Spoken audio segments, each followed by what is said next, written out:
အားလုံးပဲမင်္ဂလာပါရှင်ဆရာမတော့အကြောင်းနဲ့ဆရာမလေးအောက်မွေဖြစ်ပါတယ်ဒီနေ့ကဘာလာပြောပြတယ်လဲဆိုရင်အင်္ဂါသားသမီးများအတွက်3လပိုင်းစာအတွက်ကိုဆရာမလေးကလာရောက်ပြီးတင်ပေးတာဖြစ်ပါတယ်ရှင်အဲ့တော့ဆရာမလေးကိုမြင်တာနဲ့အသေးလေးတွေပေးလိုက်and share လေးတွေလုပ်ပြီးတော့ဆရာမလေးပေးတဲ့ຢာလေးတွေ free ယူသွားပါပြီးတော့ကိုယ့်ရဲ့ဟောစတန်လေးတွေကိုတေချာလေးနားထောင်ပေးပါလို့ဆရာမကပြောချင်ပါတယ်ရှင်အဲ့တော့အင်္ဂါသားသမီးတွေပါတယ်ဟဲ့ဆိုရင်တေချာလေးနားထောင်ပေးပါပြီးလို့ရှိရင်အင်္ဂါသားမှန်ရင်ဆရာမရဲ့ပို့ကိုအဆုံးနားထောင်ပေးပါလို့မေတ္တာရပ်ခံချင်ပါတယ်။ဘာကြောင့်လဲဆိုအင်္ဂါသားသမီးတွေဒီချိန်မှာလက်ပိတ်ကံပိတ်စီးပွားပိတ်အပိတ်ဆိုတဲ့နေရာကိုရောက်နေတဲ့အတွက်ကြောင့်စိတ်ဓာတ်ကစားဘုံဘုံကျနေတဲ့အချိန်ကိုကြားရောက်နေတဲ့3လပိုင်းထဲမှာဘာကြောင့်လဲဟဲ့ဆိုလို့ရှိရင်သူတို့တွေကလှုပ်လေမြုပ်လေဆိုတဲ့အတိုင်းထဲကိုကြားရောက်နေတဲ့အတွက်ကြောင့်မို့လို့ဆရာမလေးကယာရီယာလေးကောင်းကောင်းလေးလာပေးပြီးတော့ဆရာမစီမှာရှိတဲ့ဒီလိုမျိုးလက်ပွင့်ကံပွင့်စေတဲ့အဆောင်လေးတွေကိုဆရာမအရင်ဆုံး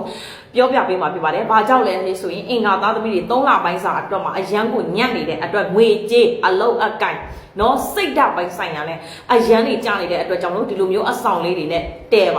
နော်ကိုယ့်ရဲ့ကန်စာတောင်အဆောင်လေးတွေနဲ့ကိုကစောက်တီးရမှာဖြစ်ပါတယ်အဆောင်လေးတွေကစီးပွားလက်လာပါကံကောင်းစေတယ်ငွေကံကောင်းစေတယ်ချဲကံဒီကံကောင်းစေတယ်လူချစ်လူခင်ပေါ်စေတယ်အပြောအဆိုအောင်စေတဲ့အဆောင်ဖြစ်တဲ့အတွက်ထိုင်းနိုင်ငံတနိုင်ငံပဲပို့ပေးပါတယ်ရှင်ကဲအဲ့တော့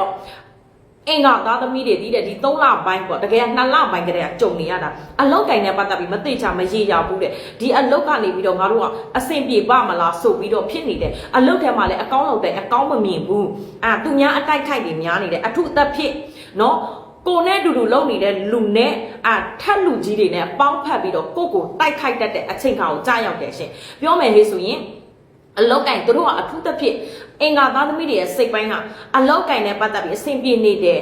ငွေကြေးနဲ့ပတ်သက်ပြီးလှက်ပတ်နိုင်နေတယ်ဟဲ့ဆိုသူတို့ကရပြီအဲ့လောက်ဆိုရင်သူတို့အတွက်အရန်တွေအဆင်ပြေပြီးသူတို့စ조사ဖို့ကသူတို့အတွက်အဓိကဖြစ်တဲ့အတွက်ပင်ပန်းမအောင်မကြောက်တတ်ဘူးစိတ်ပင်ပန်းမအောင်ကြောက်တတ်တဲ့အတွက်အထူးသဖြင့်အခုကအလောက်ကင်စိတ်မပြေဆိုတော့သူတို့ကပို့ပြီးတော့စိတ်တက်ကြနေတယ်ငွေကြေးနဲ့ပတ်သက်ပြီးလုံးဝအဆင်မပြေပါဘူးရှင်ငွေကြေးနဲ့ပတ်သက်ပြီးရလာတော့ငွေရမမြဲနော်ဝင်လာတော့ငွေရမကြမ်းကိုကရင်းနှီးမြုံနှံလိုက်တဲ့အရာတွေနဲ့ပတ်သက်ပြီးအထွတ်တွေပဲဖြစ်နေတာပြန်မပေါ်လာဘူးဆိုတဲ့ပုံစံမျိုးအထက်ကိုကြာရောက်နေတဲ့အတွက်ကြောင့်မလို့တဲ့အင်္ဂါသားသမီးကစိတ်ဓာတ်ဘုံဘုံကျနေပါတယ်နော်လုတ်ချင်ကြိုင်ချင်တဲ့စိတ်တွေတောင်မှပျောက်ဆုံးနေတဲ့အချိန်ထဲကိုကြာရောက်တယ်လို့ဆရာမလေးကမြင်ပါတယ်ရှင်အဲ့တော့ဘာကြောင့်လဲဒီလိုမျိုးတွေဘာကြောင့်တွေးရတယ်လဲဟေးဆိုလို့ရှိရင်အင်္ဂါတွေဒီ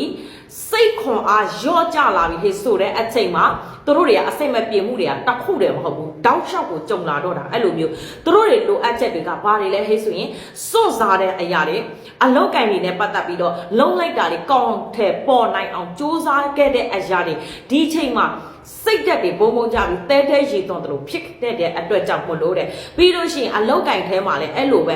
ကိုယ့်ရဲ့တက်လန်းကိုဖျက်လို့ဖျက်စီးဆိုပြီးဖျက်စီးနေတဲ့လူတွေကလည်းတက္ကနာရှိနေတယ်အဲ့တော့အဲ့ဒီအရာတွေကိုကိုရီးယားဘလို့လုပ်ပြီးတော့သွားမလဲဟဲ့ဆိုရင်အင်္ဂါသားသမီးတွေကိုဒီချိန်မှာစိတ်သက်တွေကြာဆင်းနေတယ်ဘာလို့အဆင်မပြေငွေကြေးကြောင့်အဆင်မပြေဆိုဖြစ်နေတဲ့အချိန်ကျမကတစ်ချက်မေးချင်တယ်နော်အတိုက်ခိုက်ဆိုတာရှင်တို့ဘဝအတွက်အမြဲတမ်းအနောက်မှာလိုက်နေတဲ့အရာအစင်မပြေမှုဟိတ်ဆိုတာလည်းပဲရှင်တို့မကြတွေ့ကြုံနေရတဲ့အရာတွေပဲပြီးလို့ရှိရင်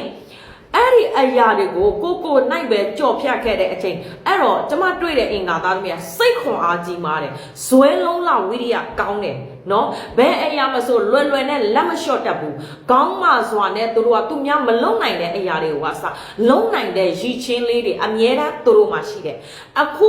ချိန်မှာအဲ့ဒီအရာတွေဘယ်တွေပြောင်းနေလဲကိုပြန်ပြီးတော့တတိထားဖို့လိုတယ်တိုက်ခိုက်ဖို့အတွက်အင်အားတွေလိုအပ်နေတယ်ဒီလိုမျိုးအချိန်ကိုကြာရောက်တယ်အဲ့တော့ခါကျတော့ထိုင်ပြီးစိတ်ညစ်နေမှာလားဘာပဲဖြစ်ဆိုပြီးတော့ကိုကစူးစမ်းပြီးရှေ့ဆက်မှာလားအဲ့ဒီအတိုက်ခိုက်တွေအကုန်လုံးကိုကရအောင်ရှင်းထုတ်ပြီးတော့ကိုသွားမဲ့လမ်းကိုဖြူနဲ့သွားလာခဲ့တဲ့အချိန်တွေကိုရှင်တို့ပြန်စဉ်းစားပါပြီးရင်ကိုယ့်ရဲ့စိတ်ကိုပြန်တိဆောက်ပြီးရအောင်လုပ်မယ်ဖြစ်အောင်လုပ်မယ်ဒီအခက်ခဲကိုရအောင်ကြော်လွှားမယ်ဆိုတော့ရှင်တို့ရဲ့စိတ်ကလေးကိုပြန်ခေါ်ပါဒါဆိုရင်တော့ရှင်တို့တော့ပြန်လဲစိတ်ပြေလာလိမ့်မယ်ဘာကြောင့်လဲဆိုရင်အင်္ဂါသားသမီးတွေကအထူးသဖြင့်ရှိတိုင်းလိုချင်တဲ့လောက်ကြံယူရတာရုပ်မှယူရတာမကြိုက်တဲ့အတွက်အထူးသဖြင့်ပါထမတစ်ချက်ကအဲ့ဒီအချိန်မှာစိတ်ငြင်းရတာနော်အဲ့ဒီအချိန်တွေအတွက်ကိုယ်ရုပ်မှတဲ့လူကနီးမျိုးစုံနဲ့ကိုယ်ရုပ်မှနေတာအဲ့တော့ခါကျတော့ကိုကအစစ်မှန်ကိုလိုထင်နေတဲ့အတွက်ဘာပဲဖြစ်ဆိုရင်ကိုယ့်ရဲ့စိတ်တွေကကြဆင်းလာတာအဲ့တော့ဆရာမလေးမြင်တာကဒီ3လပိုင်းဟိတ်ဆိုတာနဲ့စိတ်ဓာတ်ပိုင်းဆိုင်ရာကိုပြုပြင်ပြီးပြန်လဲလုပ်မယ် ဆ iam ပေးတဲ့ယာရီယာလေးတွေနဲ့လှုပ်သွားမယ်ဆိုရင်တော့စီးပွားလက်လာပတ်တွေပြန်လဲတက်လာပါလိမ့်မယ်အဲ့ဒါကဘာလှုပ်ပေးရမလဲဆိုလို့ရှိရင်နော်လက်ဖက်ပေါ့နော်လက်ဖက်ရင်နွေးချမ်းလက်ဖက်6ထက်ပြီးတော့ရင်နွေးချမ်းရဲ့ပြီးလို့ရှိရင်လက်ဖက်စွန်တင်ပေးရမယ်လက်ဖက်စွန်တင်ပေးရမယ်နော်လက်ဖက်နဲ့ထမင်းနဲ့နယ်တဲ့စွန်အင်္ဂါနေ့မနေ့ပိုင်းလေးမှာလှုပ်ပေးပါဖျောင်းနိုင်9ချောင်းထုံးပေးမယ်တောက်တော်ရီ9ခွက်ကိုဖျောင်းမှာကတ်လူပူဇော်ပေးမယ်ဆွေမျိုးမိဘတွေအကုန်လုံးကိုစားလှုပ်ပေးလို့ရတယ်တခါတည်းဖြည့်ပေးလိုက်မယ်နော်အဲ့လိုမျိုးတွေလှုပ်ပေးပါပြီးတော့အင်္ဂါသားသမီးတွေကဒီချိန်မှာဟဲ့ဆိုရင်အလောက်ကင်နေတဲ့ပတ်သက်ပြီးကိုကအရန်နေအဆင်ပြေတဲ့အလောက်ကင်ငွေကြေးအဆင်ပြေတဲ့အလောက်ကိုလိုချင်နေတာပင်ပိုင်းပါစေဒါပေမဲ့အလောက်ကင်နဲ့မှတ်လို့သားလို့အဲ့လိုမျိုးငွေအထုပ်နဲ့ပတ်သက်ပြီးကိုကလိုချင်နေတဲ့အချိန်ကိုကြာရောက်နေတယ်အဲ့တော့ဘေးလူရဲ့ရုပ်မာချင်းကိုယ့်ရဲ့ဘေးပတ်ဝန်းကျင်ကတငယ်ချင်းပေါင်းသင်းတွေရဲ့ရုပ်မာချင်းလေးတွေရှင်တို့ခံရမှာလည်းဖြစ်ပါတယ်အဲ့တော့ဒီလထဲမှာဟဲ့ဆိုရင်လုပ်ငန်းကင်ငန်းလေးတွေနဲ့ပြန်လဲတိဆောက်ရှင်နဲ့ပြန်လဲကောက်ပါဆရာမကြီးအင်္ဂါသားသမီးတွေဘာတစ်ခုမှမကောင်းဘူးဆရာမကြီးအင်္ဂါသားသမီးတွေအမြဲတမ်းကစိုးတယ်ဆိုပြီးတော့လာမပြောနဲ့ကျမပေးတဲ့ຢာတွေကိုရှင်တို့လုတ်ပါပြီးရင်အဆောင်လေးတွေပူဇော်ပါဒါဆိုရင်ရှင်တို့အတွက်ပို့ပြီးတော့အဆင်ပြေလာပါလိမ့်မယ်လို့ကျမပြောချင်ပါတယ်သွေးထွက်တန်ယူဖြစ်တတ်တဲ့ရန်အတိုက်ခိုက်တွေများတတ်တဲ့เนาะဒါပေမဲ့လည်းပဲ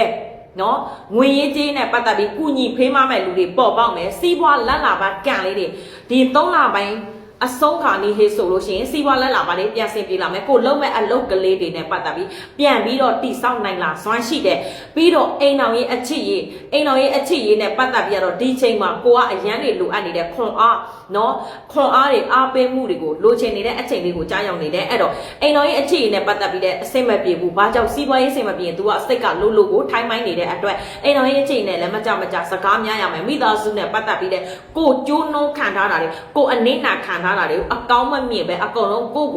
အပြစ်တင်ရှောက်ချခြင်းတွေနဲ့ပဲကြုံနေရတဲ့အတွက်ဘယ်သူနဲ့မှလည်းမပြောဆိုခြင်းတော့ဘယ်သူနဲ့မှလည်းမတွေ့ဆုံခြင်းတော့တယောက်တည်းတိတ်ကလေးနေခြင်းနဲ့ဆိုတဲ့ပုံစံမျိုးကိုကြားရောက်နေတဲ့စိတ်ထောင်းလို့ကိုကြည်ဆိုတဲ့အချိန်လေးကိုကြားရောက်နေတဲ့အဲ့တော့ဆ iam လေးကအဲ့လောက်ပဲဟောစရာရှိတယ်။ဘာကြောင့်လဲဒီ3လပိုင်းထဲမှာရှင်တို့ကစိတ်ပိုင်းဆိုင်ရာနဲ့ရောအတိုက်ခိုက်ပိုင်းဆိုင်ရာနဲ့ရောအရာအလုံးအစိမ့်မပြေဘူးဖြစ်နေတဲ့အတွက်ဆ iam လေးကຢာတွေကပေးပြီးပြန်တီဆောက်နိုင်စွမ်းပဲ